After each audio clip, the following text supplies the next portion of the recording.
அதிமுக பொதுச் செயலாளர் ஜெயலலிதாவிற்கு பெங்களூரு நீதிமன்றம் வழங்கிய தீர்ப்பை கண்டித்து சென்னையில் அரசு போக்குவரத்து கழகங்களில் பணியாற்றக்கூடிய அண்ணா தொழிற்சங்கத்தினர் சார்பில் உண்ணாவிரத போராட்டம் நடைபெற்று வருகிறது. எம்ஜிஆர் நினைவிடத்தில் நடைபெற்று வரும் இந்த போராட்டம் தொடர்பான கூடுதல் தகவல்களை எமது செய்தியாளர் ராமச்சந்திரனிடம் கேட்கலாம்.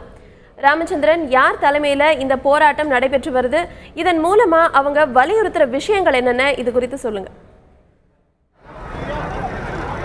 தமிழ்நாட்டின் முன்னாள் முதலமைச்சர் ஜெயலலிதா விடுவிக்க கோரியும் அவருக்கு ஆதரவு தெரிவிக்கும் வகையில் அரசு போக்குவரத்து கழகங்களில் பணியாற்றக்கூடிய அண்ணா தொழிற்சங்க தொழிலாளர்கள் ஒருநாள் அடையாள உண்ணாவிரதம் இருந்து வருகின்றனர். அரசு போக்குவரத்து கழகங்களை பொறுத்தவரை 1.36 லட்சம் பணியாளர்கள் பணிபுரிகிறார்கள். இதில் அண்ணா தொழிற்சங்கத்தை பொறுத்தவரை 90,000 தொழிலாளர்கள் பணிபுரிகிறார்கள். இன்று அனைவரும் பணிக்கு செல்லாமல் ஒரு நாள் அடையாள உண்ணாவிரதம் இருந்து வருகிறார்கள். குறிப்பாக தமிழகத்தில் உள்ள அனைத்து மாவட்ட தலைநகர்களும் இந்த உண்ணாவிரதம் நடைபெற்று வருகிறது. சென்னை மாநகரை பொறுத்தவரை சென்னை மெரினா கடற்கரை சாலையில் கூடிய எம்ஜிஆர் நினைவிடத்தில் உண்ணாவிரதம் தற்பொழுது நடைபெற்று வருகிறது. இந்த உண்ணாவிரதமானது காலை 8 மணிக்கு துவங்கி மாலை 5 மணி வரை நடைபெறுகிறது. இந்த உண்ணாவிரதத்துக்கு தலைமையானது சிங்காநல்லூர் தொகுதி சட்டமன்ற உறுப்பினரும் அண்ணா தொழிற்சங்க பேரவை செயலாளருமான திரு சின்னசாமி தலைமையில் உண்ணாவிரதம் இருந்து வருகிறார்கள்.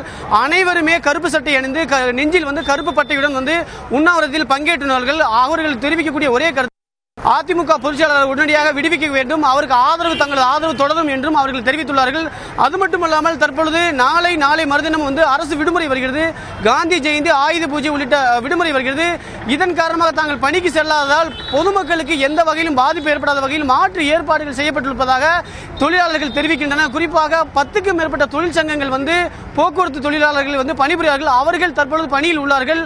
மேலும் விடுப்பில் சென்றவர்களும் தற்பொழுது பணிக்கு அமர்த்தப்பட்டுள்ளார்கள். ஆகையால் பொதுமக்களுக்கு எந்த வகையிலும் இடையூறு ஏற்படுத்தாத வகையில் தங்கள் ஒரு நாள் அடையாள உண்ணாவிரதம் நடைபெற்று வருவதாக இங்கு பங்கேற்றுள்ள தொழிலாளர்கள் தெரிவித்துள்ளார்கள். ரேவதி, உங்களுடைய தகவல்களுக்கு நன்றி ராமச்சந்திரன்.